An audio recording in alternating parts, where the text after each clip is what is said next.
Podcast Queen Production presents PODFIC Theater, A Christmas Wish, written by ASPRIN Forest. Brought to you by the What About Dat team. The North Pole? Well, not like the North Pole, the blonde explained as she cocked her head to the side. We're not that far north. What are you talking about? Lena asked, her surprised tone fading into one of frustration. The town is called North Pole, the blonde explained. You're in North Pole, Montana. Montana. Lena said slowly before her green eyes widened. Montana? Yeah. The woman's brow furrowed and her glasses slid further down her nose. You know, the big state with all the mountains and bears and bison? I thought it was pretty well known.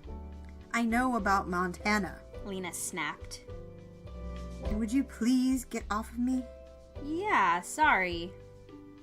The blonde woman hastily scampered off Lena, who still laid pressed into the snowdrift. After swiftly brushing the snow off her scarf and shirt, the blonde gave a small smile and offered her hand out to Lena. But the CEO just swatted it away and stood up on her own. Lena staggered slightly to her feet, brushing off clumps of snow that still clung to her coat. While she wasn't in the snow for too long, her coat was cloth, and some of the snow had melted into it, making it damp and useless in protecting against the cold. A slight shiver ran through her, but she suppressed it as she checked the condition of her bag and briefcase, which were thankfully unsoiled by the snow.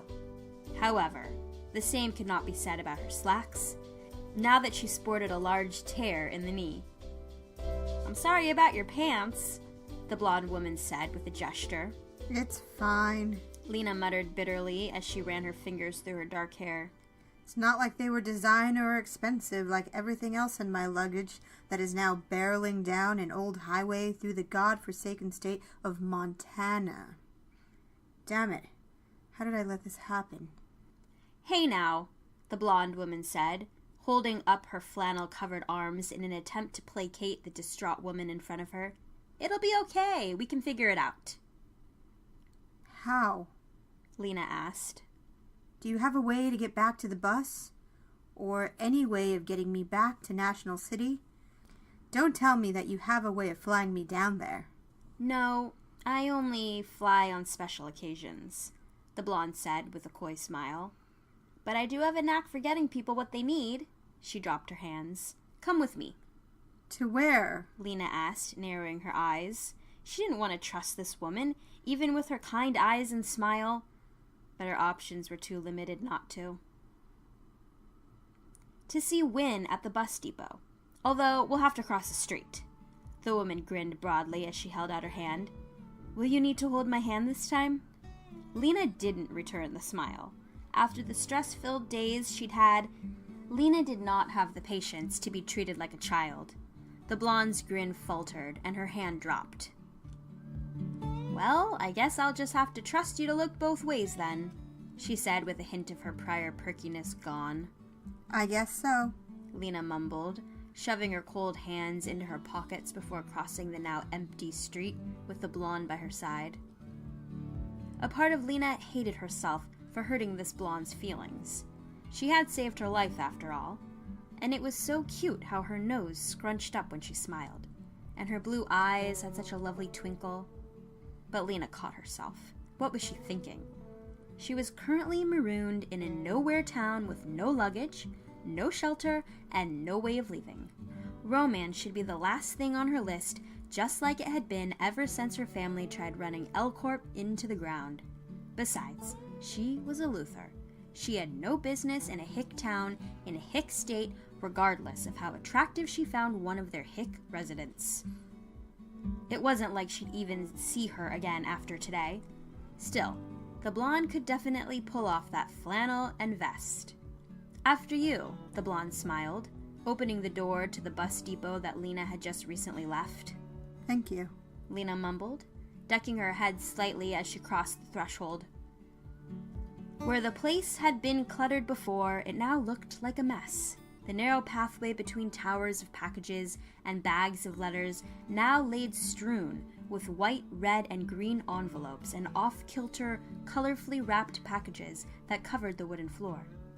It took Lena only moments to realize that in her haste to catch her bus, she had triggered a postal avalanche. "Nice to see you've returned," Wynne called out as he peered out from behind one of the piles he was restacking and eyed Lena. "And here, I thought I'd have to clean this all up by myself." "What happened, Wynne?" the blonde gasped as she pulled the door shut behind her. "Kara!" The small man's face immediately brightened. "Oh, this? Just a little accident. No permanent damage from what I can tell. Now that you're here, maybe we could load them into your truck." Lena raised an eyebrow.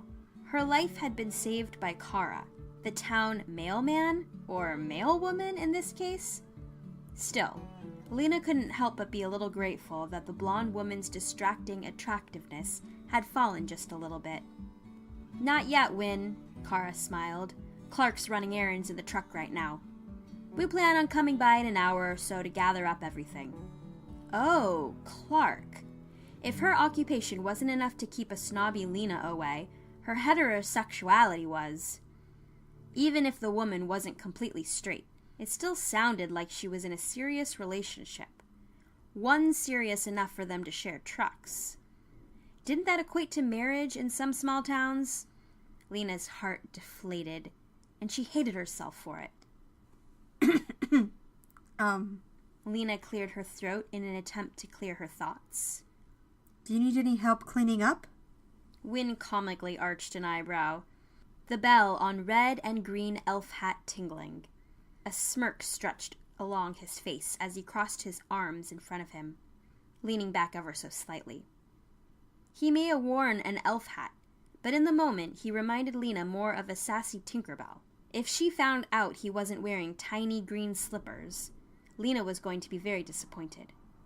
"That's so kind of you to offer," Wynne said sarcastically. "You really don't have to," Kara told her, placing a hand on Lena's arm. But Lena was quick to duck down to the floor and grab a handful of letters. "Really? I don't mind," Lena assured her, flipping over one of the colorful envelopes. "We need to make sure that Santa Claus gets their mail." Lena blinked, but the messy, childlike writing in crayon remained the same. She flipped through the other cards in the stack she had gathered from the floor, and all of them had the same name on them. "Why are there so many letters addressed to Santa Claus?" Wynne's wide eyes darted to Kara, but she looked calm as ever. "That's what happens when you live in a town named North Pole," Kara explained with a tight smile as she gently took the letters out of Lena's hand. "Now why don't you go with Wynne and you two can try to figure something out while I clean up the mess, okay?" Lena caught Kara's eyes darting back to Wynne's, but she didn't know what to make of it. "Yeah," Wynne exclaimed. "Just make your way over to the counter and we can get you out of here." Okay," Lena said, her brow furrowing a bit in confusion. But she did as she was told, carefully stepping over the mess of mail she had made in her prior haste. "All right, let's see," Wynne said as he booted up the old white box computer. "This'll just take a second." Lena held back a groan. Figuring it out on her phone would be beyond faster than waiting for this dinosaur to wake up. She pulled out her phone and frowned. No signal, of course. Why would it be that simple? "How long do you think this will take?" Lena asked, peering over the counter just in time to see the blue screen with white code turn a lime green and slanted. Wynne leaned back. "Kara, could you—" "Oh yeah." Kara stood up and came over to deliver a hearty slap to the side of the monitor. Much to Lena's amazement, the desktop screen appeared icons and all. "Wynne may be the tech guy in these parts, but I'm the one with the magic touch." Yeah, Wynne grumbled as he clicked the browser icon. If only they'd update this place. It's torture having to use Internet Explorer as default browser. But then again, I would lose my space pinball record. "Are there any buses leaving today?" Lena interrupted as she tried her best to ignore how well those jeans fit Kara when she bent down to collect the mail. Let me see. Wynne clicked and clacked on the keyboard for a moment. Oh, well, it looks like you were the last bus for today.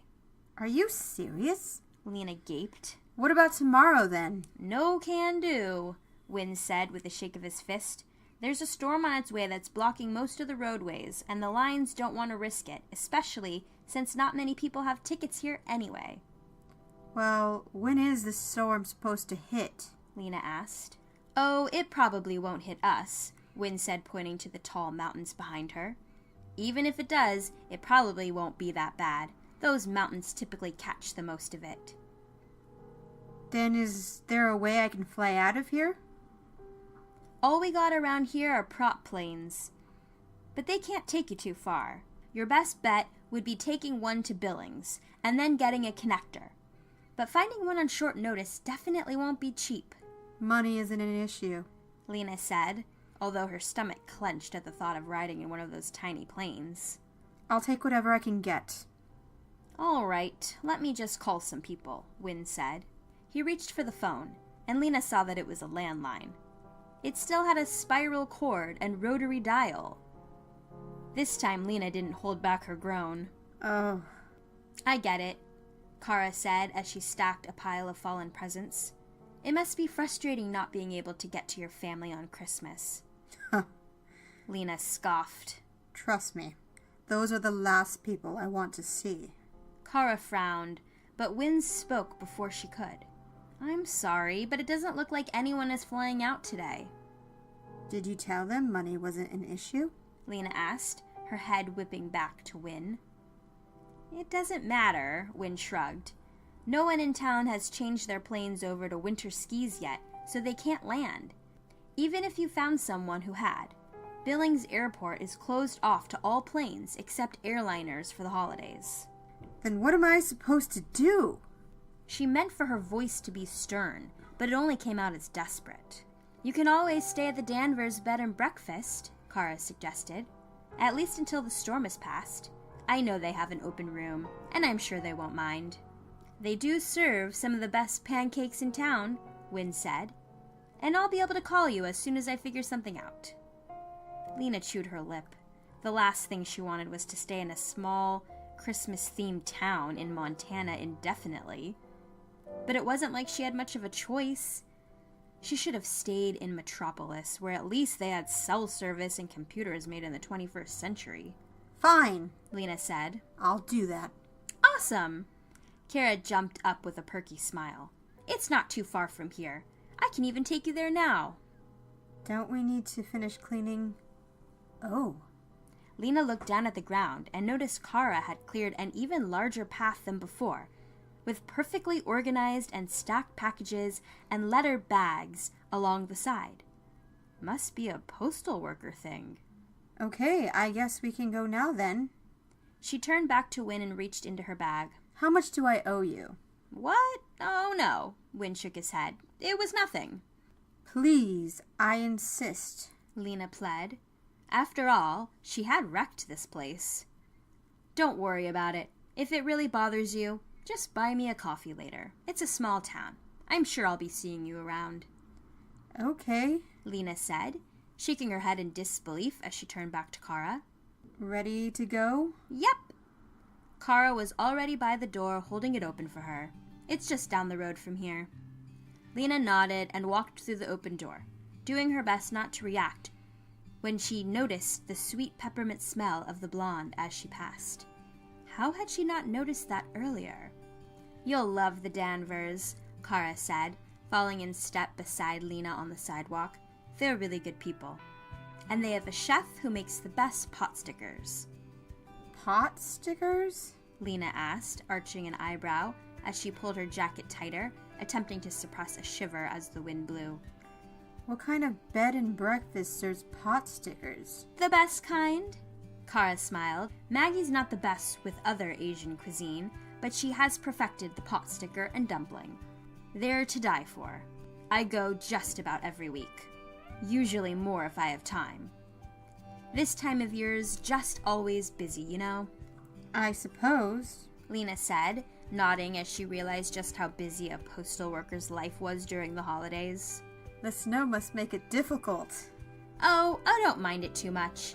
It's not really Christmas without it. It's more of a hassle, really. But snow is so much fun, though. There's snowmen, snowball fights, snow angels, snow days. It's the best time of year.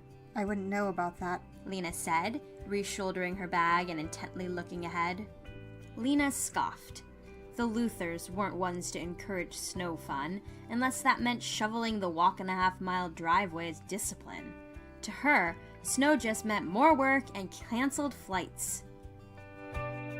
I guess a place like National City doesn't have anywhere to do those sort of things, Kara said before making a face. Oh, and their snow must be filthy. You're not wrong, Lena murmured. Well, we're just going to have to fix that, Kara said before coming to a stop. And we're here. Before them stood a large 2-story yellow house with a wraparound porch, smoke peeling from the chimney, and snow-covered flowers out front.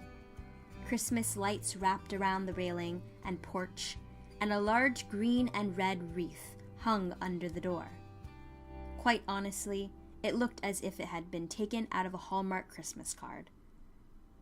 Kara shook the wooden snow off the sign out front to reveal Danvers Bed and Breakfast written in blue font. It looks cozy, Lena said truthfully. It really is, Kara beamed. Well, I'm going to let you go here. I have to get back to work. But the Danvers will take really good care of you. Wait, are you shivering? As much as Lena wanted to deny it, she really was. While she wasn't at teeth-chattering cold just yet, her wet coat was sure to make that happen soon. The snow from the bank earlier only seemed to have melted more while they were at Wynn's. Her cloth cloak must have been drenched now. Why had she been so stupid to not bring a waterproof jacket with her? Of course, it wasn't snowing in Metropolis. I'll be fine, Lena said as she wrapped her coat tighter. It's just a little damp. Well, here, Kara said as she started to unzip her black vest over her flannel. You can at least take this. No, I'm fine, really, Lena insisted, taking a step back. You'll freeze otherwise. But so will you, Kara frowned, freezing mid-zip. My destination is right in front of me, Lena pointed out. And I'm assuming they have heat. You, on the other hand, still have errands to run. You're the one who needs it more. Then at least take my scarf, Kara said as she unraveled the white scarf wrapped around her neck. Please. If it weren't for those pleading blue eyes, Lena would have refused. With a sign, she caved and quickly wrapped the warm scarf around her neck. It smelled just like its owner, sweet peppermint. Thank you, Lena mumbled into the soft fabric. Anytime, Kara grinned. Well, I guess I'll better be off. I'll probably be by later to make sure you got settled in nicely. I'll see you later then, Lena said with a small wave. Yep. Kara turned to walk away before spinning back on her heel. Oh, and I never did catch your name. It's Lena. Well, Kara said with a smile, it was a pleasure to meet you, Lena.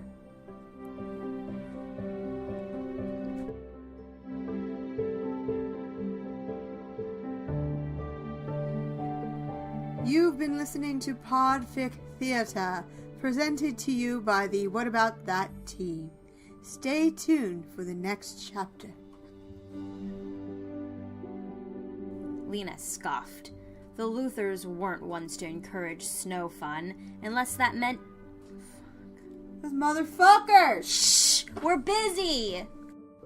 Lena scoffed. The Lunars? The Lunars? Ah. Who's a lunar? Are you Okay. a lunar? Are you a lunar? I'm a lunar. Okay. Okay, go. Lena scoffed. Like you made a noise. I need to sit up. Okay, go. Lena scoffed.